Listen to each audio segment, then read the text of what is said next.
ያ ነው። ሌላው ስለ ካዕባ ነው። ካዕባ መካ ላይ የሚገኘው አራቱ ማዕዘን ካዕባ ምስጢሩ ምንድን ነው? ሰው ዘር ምድር ላይ ከመጡበት ታሪክ ጀምሮ እስከ ዓለም ፍጻሜ ድረስ የሚጸናው ብቸኛው ቤተ አምልኮ ካዕባ ነው። ኢነ አወለ በይትን ወዲዐ ሊናስ ለለዚ ቢበከተ ሙባረከን ወሁደን ልልዓለሚን። ኢነ አወለ በይትን ይላል አላህ በሱራ አሊ ኢምራን ላይ የመጀመሪያው ቤት አለ ወዲዐ ሊናስ ለሰዎች የተሰራው የተቀመጠው ሰው ሲል ጊዜ የመጀመሪያው ሰው ማን ነው? አደም ነው። ከአዳም ጀምሮ የነበረ ቤት ነው። የሚደንቅ ቤት ተመልከቱ። እስከ መቼ ድረስ ነው የሚጸናው? እስከ ዘመኑ ፍጻሜ ድረስ እስከ የውመል ቂያማ ድረስ ይጸናል። አይደንቅም? እስከዚያ ድረስ ማንም አያፈርሰው። የነቢያችን ሰለላሁ ዐለይሂ ወሰለም እውነተኛነታቸው የሚያረጋግጥ አንደኛው ይሄ ቃላቸው ነው። ምን አሉ? ይህም ቤት ማንም አያፈርሰውም አሉ። ከተናገሩበት ጊዜ ጀምሮ እስካሁን እንደተጠበቀ እሳቸውን ሐሰተኛ ለማድረግ ሂደው እንደው ከሃዲያኖች ከየትም ከዓለም ተሰባስበው ሄደው ቢያፈርሱ ሐሰተኛ ያደርጋቸው ነበር። ነገር ግን እሳቸው እውነተኛ መሆናቸውን የሚያረጋግጥ ነገር ነው። እስከ ዓለም ፍጻሜ ድረስ ማንም አያፈርሰውም አሉ። እስከ መቼ ድረስ? ከቂያማ ምልክቶች፣ አስርቱ የቂያማ ምልክቶች ከእነዚያ መካከል የዘመኑ ፍጻሜ ላይ የዛኔ ብቻ ይፈርሳል ብለው ተናግረዋል።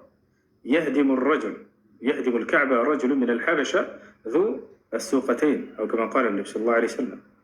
የዓለም ፍጻሜ ጊዜ ነው። የዛኔ የሚፈርሰው ለምንድን ነው ከተባለ የዛኔ ከአገልግሎት ውጭ ይሆናል። ያ ማለት በምድር ላይ አማኞች አይኖሩም። ቂያማ ሊቆም ነው። የመጨረሻው ጊዜ ላይ ነው። የዛኔ ወደ ካዕባ አቅጣጫ ዞሮ የሚሰግድ አይኖርም። ሐጅም የሚያደርግ አይኖርም። ከህዲያን ብቻ ከሆኑ ምድር ላይ የሚቀሩት የዛኔ ይፈርሳል። እስከዚያ ድረስ ግን ሙስሊሞች በምድር ላይ እስካሉ ድረስ ይጸናል፣ ያ ቤት ይኖራል አሉ ነቢ ሰለላሁ ዐለይሂ ወሰለም። እና መቼ ነው የተሰራው? ገና መጀመሪያ ሰዎች ምድር ላይ ሲመጡ ዓላማው ምንድን ነው የተሰራበት? ተመልከቱ። መላእክቶች ከኛ በፊት ተፈጥረዋል። በሰማይ ላይ ይኖራሉ። ለጌታቸው ለአላህ ስብሐነ ወተዓላ ይገዛሉ። ለእነርሱ ቤተ አምልኮ አላቸው፣ አቅጣጫ አላቸው። የት ይገኛል? ሰባተኛው ሰማይ ላይ። ማን ይባላል ስሙ? በይተል ማዕሙር ይባላል። ወደዚያ መላእክቶች እየሄዱ ወደዚያ ቤተ አምልኮ ይሰግዳሉ። በዚያም ውስጥ ይሰግዳሉ። ይሄን ለመላእክቶች ያወጣውን ህግ አምላክ አላህ ስብሐነ ወተዓላ ምድር ሰዎችን ማዘዘ። ገና ሰው መጀመሪያ ምድር ላይ ሲመጣ አዳም ከእርሱ መምጣት ጋር አስነስቶ ይዛኔ ተሰራ። በሰማይ ያለውን ህግ በምድር ላይ ያደርግ ዘንድ ማለት ነው። ለመላእክቶች ያወጣውን ህግ በምድር ላይ ይሆን ዘንድ ሰዎች ሶላትን በሚሰግዱ ጊዜ ወደ ተዘበራረቀ ቦታ እንዳይሰግዱ ወደ አንድ አቅጣጫ ዞሮ ይሰግዱ ዘንድ ያንን ምልክት አደረገላቸው። ምንድነው እሱ? አቅጣጫ። ልብ በሉ፣ ምንድነው? አቅጣጫ እንጂ ሌላ አይደለም። ታች አላረ እንደዚያ ብሎ ተነግሯል ወይ በቁርአን ላይ? አዎ፣ አላህ ሱብሓነሁ ወተዓላ አቅጣጫ ብቻ እንደሆነ ይገልጽልናል። ፈወሊ ወጅሀከ ሸጥረ አልመስጂድ ልሐራም አለ። ሶላትን በምትሰግድ ጊዜ ፊትህን ወደ ካዕባ አቅጣጫ ዙረህ ስገድ አለ። አቅጣጫ እንጂ ሌላ አይደለም።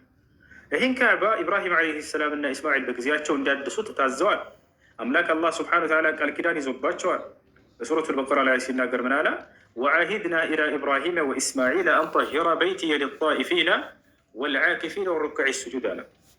ወደ አብርሃምና ወደ ልጁ ወደ ኢስማዒልም ቃል ኪዳንን ያዝኩኝ አለ አምላክ አላህ። የምን ቃል ኪዳን?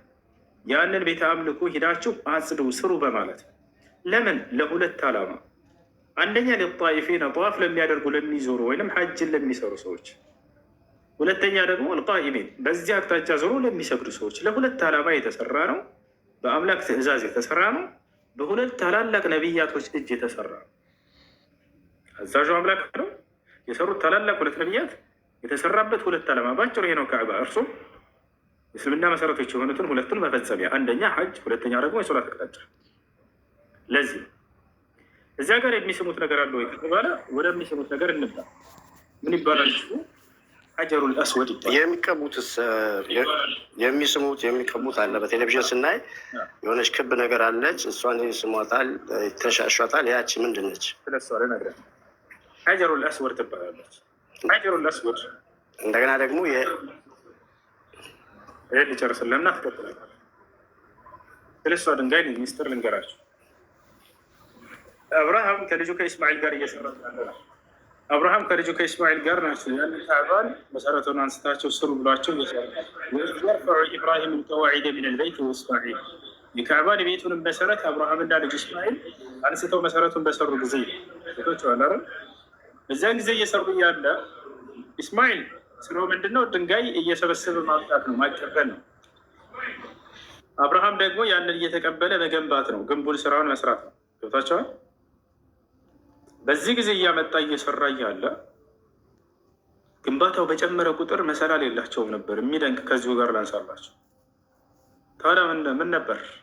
ኢብራሂም የሚቆምባት ድንጋይ ነበረች። ያቺ ድንጋይ ግንባታው ከፍ ባለ ቁጥር አላህ ያችን ድንጋይ ከፍ ያደርግለት ነበር። የእግሩ ፋና እስካሁን ድረስ እንዳለ ታውቃላችሁ። የእግሩ ፋና ኢብራሂም ዓለይሂ ሰላም ይቆሙበት የሰራበት የእግሩ ፋና በድንጋዩ ላይ አለ። አላህ በቁርአን ላይ ይጠቅሰዋል። ወተኺዙ ሚን መቃሚ ኢብራሂም ሙሰላ ይላል። ከአብርሃም መቆሚያም ስር መስገጃ ቦታን ያዙ ይላል። ኑ ላሳያችሁ አንዴ። የአብርሃም የእግሩ ፋና እስካሁን ድረስ ያቺ አብርሃም ከዕባ ሲሰራ ጊዜ የነበረችው የእግሩ ፋና የወጣበት እስካሁን ድረስ አለ። መቃሙ ኢብራሂም ኑ ላሳያችሁ። ይታያቸዋል። ይሄ የሁለት እግር ፋና ይሄ የሁለት እግሩ ፋና እዚች ውስጥ ይገኛል። ከዕባ ስር እችን አይታቸዋታል አይደለ? በዚህ ተከልላ ያለችው ይቺ መቃሙ ኢብራሂም በቁርአን ላይ ሁሉ ተጠቅሳለች። አብርሃም ከዕባን በሰራ ጊዜ እዚህ ቆሞ ሲሰራ ጊዜ አላህ ይሄንን ልክ እንደ መሰላል ከፍ ሲያደርግለት ያናቸው የሁለት የእግሮቹ ፋናዎች ናቸው። እነዚህ የአብርሃም የእግሮቹ ፋና እስካሁን ድረስ ተቀምጧል። እስካሁን ድረስ አለ። እስከ ዘመኑ ፍጻሜ ድረስ ይኖራል። ይሄ አብርሃም ፋና ታች አለ። ይሄ መቃሙ ኢብራሂም ይባላል። እዚች የተከለለችው ውስጥ ታገኝታላችሁ። ያትች ውስጥ ማለት ነው። እና አብርሃም እና ኢስማኤል እየሰሩ እያለ አብርሃም እንግዲህ ጠዋፍ በሚያደርጉ ጊዜ ሰዎች ከዕባ ሲዞሩ 7 ጊዜ ነው የሚዞረው። አብርሃምን አላህ ስብሐነ ወተዓላ ወልየጠወፉ ቢልበይት ልዓቲቅ ብሎታል። ከዕባ ሰርተህ ሲጨርስ ሰዎች በዚህ በጥንታዊ ቤት ይዞሩ ብሎታል። የዛኔ አንድ ብለው ሲጀምሩ እና ሲያጠናቅቁ ሲጨርሱ የሚለዩበት የሆነ አንድ ምልክት አስፈለገ። በዚህ ጊዜ አብርሃም ምን አለው ልጁን ኢስማኤልን፣ ኢስማኤል ሆይ እስካሁን ስታመጣ ከነበረው ድንጋይ ለየት ያለ ድንጋይ አምጣ፣ ኮርነር ላይ ጠርዙ ላይ እናደርጋትና ሰዎች የሚጀምሩበትና የሚጨርሱበት ምልክት የምትሆን አለው። እየፈለገ ባለበት ጊዜ አላህ ስብሐነሁ ወተዓላ ከሰማይ መላእክቶችን ላከ። ከጀነት ድንጋይን ይዛችሁ ውረዱ አላቸው። ነጭ ድንጋይ ነዘለ ሐጀሩ ልአስወድ ምን ልጀና ካን አሸዱ በያضን ምን ለበን ፈሰወደትሁ ኸጣያ በኑ አደም አሉ ነቢ ሰለላሁ ዐለይሂ ወሰለም። ከጀነት ነው መላእክቶች ይዘው ወረዱ። ከዚያ ኢብራሂምን ሰጡት መላእክቶቹ። ልጅህን እስማኤልን አትፈልግ ብለው ምልክት የምትሆን ድንጋይ አላህ ልኮልሃልና ኢስማኤል ሆይ አትፈልግ ድንጋይን ተው በቃ ነው። ከአምላክ ዘንድ መጥቶልናል። ያችን ኮርነር ላይ ያስቀመጣት ምልክት እንድትሆን። ሰው ዛሬ ከዕባ ሂዶ ሐጅና ዑምራ ሲያደርግ ጠዋፍ ሲያደርግ አንድ ብሎ ከእርሷ ይጀምራል። 7 ጊዜ እንደጨረሰ ማጠናቀቁን በእሷ ያረጋግጣል። ምልክት ነች። ልክ ሲጨርስ ጊዜ ከቻለ ቢስም መልካም። አይ አልሰማም ካለስ መብቱ ነው ወይ? መብቱ ነው። አለመሳብ ይችላል። ተሰለርን አለመሳብ ይችላል። መብቱ ነው። ተቅቢል ሐጀሩ ልአስወድ ሱና እንጂ ግዴታ አይደለም። ልክ ለምሳሌ ሰውየው ዋጅብ ሶላት 5 አውቃት ሶላት አለ አይደለ? ሱና ሶላት አለ። ቢሰግድ ሱና እንጀራ ያገኛል። ባይሰግድ ደግሞ አይቀጣበትም። ለምን አልሰገድክም አይባልም። ሐጀሩ ልአስወድም በሐጅና በዑምራ ጊዜ ያለው ቦታ ይሄ ነው። ሱና ነው። ለምንድነው የምትስሙት ከተባለ ከሐጅ ስነስርዓት መካከል አንዱ ስለሆነ አምላክ በነቢያት በኩል ይሄንን ሲያዛቸው ጊዜ ይሰሩት ስለነበር ነው። አምላክ በነቢያት በኩል ያዘዘውን ትእዛዝ መፈጸም ይህ አምልኮ ይባላል። ያን አምልኮ የምንሰራው ግን ለዚያ ለፈጣሪ ትእዛዝ እንጂ ያንን ድንጋዩን አይደለም የምንሰራለት ወይም እርሱን አይደለም። ኃጢአትን የሚምረው አምላክ አላህ ስብሐነ ወተዓላ እንጂ ያ ድንጋዩ አይደለም። ቻለርን ምናልባት አንዳንዴ ሐጀሩል አስወድን የሳመ ኃጢአቶች ይሰረይለታል የሚል ሐዲስ ተሰምታቸው ሊሆን ይችላል። ድንጋዩ ይሰረይለታል አይደለም የሚለው አሁን ምን ብለህ እና ዞሮ ይነግሯቸዋል። ድንጋዩ ይምርላቸዋል። እንደዛ ይለው ሐዲሱ ተቅቢል ሐጀሩል አስወድ ዩከፍሩ አልኸጢአ ወንጀልን ያስምራል ሲባል ጊዜ ድንጋዩ ይምራል አይደለም የሚለው ማን ነው የሚምረው? አላህ ነው። ለምን? ይሄን ትእዛዝ ስለፈጸመ ከሐጅ እና ከዑምራ ስነ ስርዓቶች መካከል አንደኛው ነው እና የሚምረው ማን ነው? አላህ ሱብሓነሁ ወተዓላ ነው። ይሄ ነው። እሺ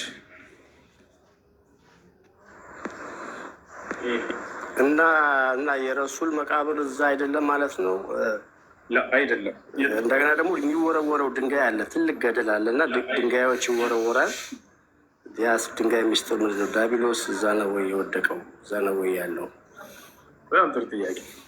እሺ ነቢያችን ሰለላሁ ዐለይሂ ወሰለም ቀብራቸው ያለው ከአላህ ውስጥ የሚመስለው ተዋል ሰለላሁ ዐለይሂ ወሰለም ቀብራቸው አድርገው የነቢያችን ሰለላሁ ዐለይሂ ወሰለም ቀብር ያለው መካ አይደለም፣ ሲጀምር መዲና ነው ያለው። የት ውስጥ ነው የተቀበሩ ከተባለ ቤታቸው ውስጥ ነው የተቀበሩት። ቤታቸው ውስጥ ነው የተቀበሩት። ታሪኩ ረዘም ይላል። ምናልባት ላውራችሁ ሁለቱንም ልመልስለትና የእርሳቸውን የመጨረሻውን ነግራቸዋለሁ። እና ያለው ባጭሩ ከዕባ ውስጥ የለም። የነቢያችን ሰለላሁ ዐለይሂ ወሰለም ቀብር እዛ ውስጥ የለም። ቤታቸው ውስጥ መዲና ነው የተቀበሩት። ሁለተኛው ጥያቄው ምንድን ነው? ድንጋይ 7 ጊዜ የምንወረውረበት ሚስጥሩ ምንድን ነው ብሎና ጥሩ ጥያቄ ነው። ለምንድን ነው ድንጋይ የምንወረውረው ተራራው ላይ? ጀምሮ ነቢዩላህ ኢብራሂም ዓለይሂ ሰላም ልጅህን እስማኤልን ሂደህ በዚህ ተራራ ላይ ሰዋ እረድ በተባለ ጊዜ ልጁን እስማኤልን ይዞ እየወጣ እያለ ሰይጣን ተገለጠለት። ሰይጣን ተገለጠ። ለነቢያት እየተገለጠ ለመፈተን ይጋረጣል። ሰይጣን ተገለጠና የሰው ጀመር። አብርሃም አንድ ልጅህን ታርዳለህ? በስተርጅና ያገኘኸውን ብቸኛ ልጅህን የመጀመሪያ ልጁን እስማኤል አንድ ልጅህን እረድ ተብሏል አይደለ? አንድ ልጅህን ታርዳለህ? ዘርህ ተቋረጠ ማለት እኮ ነው ይለዋል። እያችሁ የአምላክን ትእዛዝ እንዳይፈጽም ወደኋላ ሊያደርገው ነው። ዘሬ ሊቋረጥ ነው ካረድኩ ማለት ነው ብሎ እንዲመለስ ነው። ኢብራሂም ግን መልስ አልሰጠውም።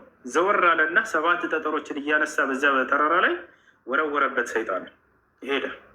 እያችሁ እኛም ዛሬ በነቢያቶች መንገድ ላይ እንድንሆን ዘንድ ኢብራሂም አንስቶ ሰይጣንን በወረወረበት በዛቸው ቦታ ላይ የኢብራሂም ዓለይሂ ሰላምን መንገድ በመከተል 7 ጊዜ ጠጠር ወርውሮ የሚል ህግ ወጣ። ያ ነው ከኢብራሂም ጋር የተያያዘው። ኢብራሂም ዓለይሂ ሰላም እርሳቸው ናቸው ይህን ስራ ያደረጉት።